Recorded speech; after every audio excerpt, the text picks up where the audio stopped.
Payot libraire et l'Hebdo vous présentent Marque-Page.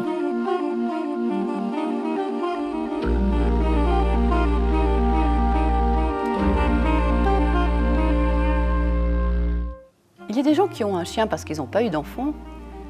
Julio et Laura, eux, ils ont un voisin qu'ils ont adopté, qui tient une place assez particulière dans leur vie, dans laquelle il est entré d'une façon curieuse et dont il ressort d'une façon plus curieuse encore. Et c'est là que le jeune couple madrilène commence à saisir à quel point il était important pour eux.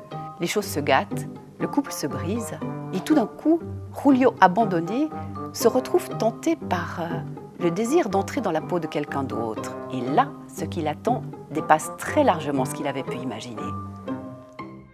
Bien qu'il fît nuit, il préféra n'allumer aucune lumière pour éviter qu'un voisin ne remarque la présence de quelqu'un dans cette maison en principe vide. Quand ses yeux se furent habitués à la luminosité venue de l'extérieur, il se dit que la cuisine de son voisin et la sienne, séparées par une mince cloison qui fonctionnait comme une lame de mercure, avaient entre elles la même relation spatiale que deux frères siamois rattachés par le dos. La salle de bain et les deux chambres obéissaient aussi aux lois de la réflexion avec une soumission surprenante. Passionné d'architecture comme il l'était, il savait que cette disposition spéculaire reposait surtout sur des raisons économiques, car elle était déterminée par la nécessité d'un seul raccordement et de tuyaux d'écoulement communs pour tout l'immeuble.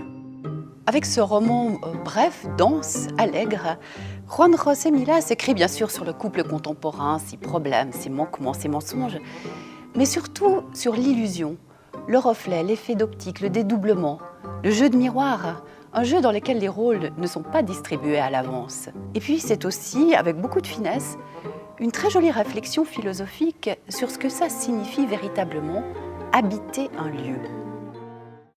Payot libraire et l'Hebdo vous ont présenté Marque-Page.